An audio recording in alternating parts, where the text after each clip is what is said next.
Well, I played football in high school, and I got a full-paid scholarship to go to Portland State University, but I was getting married also, so I turned down the scholarship and joined the military because we needed money if I was going to have the family. Right.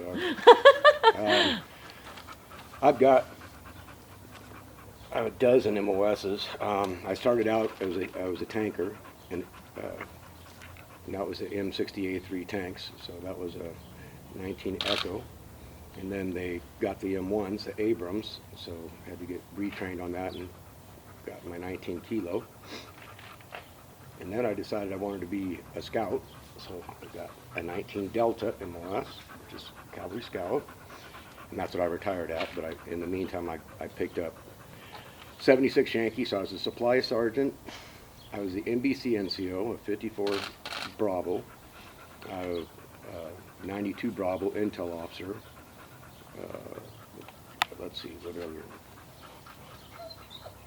Got to kind of go through them and try to remember everything I did. So, yeah, went to Iraq. That was my only combat. okay. And what year was that? 91.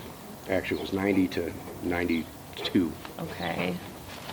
I loved combat marksmanship. I traveled all over and got some pretty special medals that I'm really proud of. That not awards like like achievement medals or anything like that. But they're actually combat matches. They're big Olympic medals. Okay. And I earned my bronze, silver, and my gold. And so I'm a sharpshooter, sniper, and I do 3 different other weapons that when you're doing combat marksmanship, you got your 9mm, your M16A3 at that time, the M60 at that time, and then the sniper rifle, the M21 sniper rifle.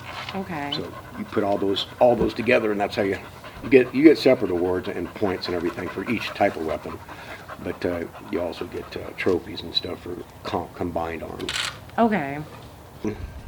Well, I think the best thing about what I'm doing is not just the pulling the dogs. It's getting up in the mountains, and I go to Thompson Park all the time. At least when my vehicle was running.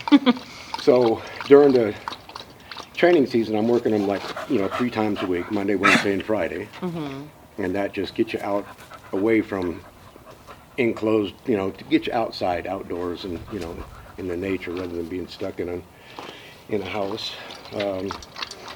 But it's good to be away from that. I'm not the type of guy that freaks out over fireworks or anything like that, or loud noises, or just certain things do set you back, certain things you might hear, but it just brings a memory back. And most of mine were pretty good because I was lucky enough to be, in Operation Desert Storm, where we were kicking ass basically, and yeah, we had a few soldiers that got hurt, but as far as my battalion, we had minor injuries, nothing major, so I didn't seen a lot of nasty stuff, but I think you get used to that after a period of time too. But it's just that the dogs take your mind away, because they don't ever argue with you, and they're always right there, and they love you for no matter what. Even if they do something wrong 1 minute, 5 minutes later, they're trying to suck up to you. Before I was even in the military back in the 70s, I seen a team of Huskies racing, and then of course I lived up in Alaska in the middle of nowhere with my dad. We built a log cabin and everything with just hand tools, only no power tools, no chainsaws or nothing. It was pretty dramatic. Anyway, so the Iditarod's a big thing in Alaska, so you've seen all these dogs, and everybody's got a dog in Alaska. Right. And I just thought I would like to get into that, especially because the cabin is like on 2 miles from the Steese Highway from where we could park, and then we'd have to walk across this bridge. And so I thought, well, what, maybe I can get a team of dogs and start working that trail. And didn't really work out because the trail was too narrow.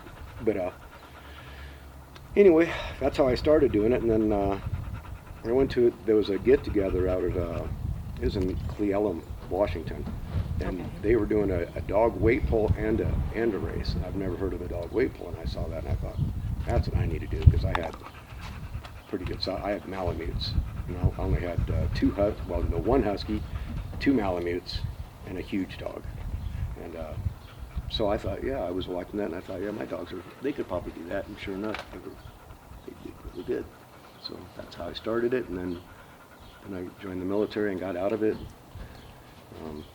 Got back into it when I was back at home, like when I was at Fort Lewis or something, I could do that, but not when I'm deployed. You can't take your animals overseas. Unfortunately. Right. But I spent a lot of time overseas too, so I kind of got out of that, and so I was pretty happy to get that early out retirement and start doing it again.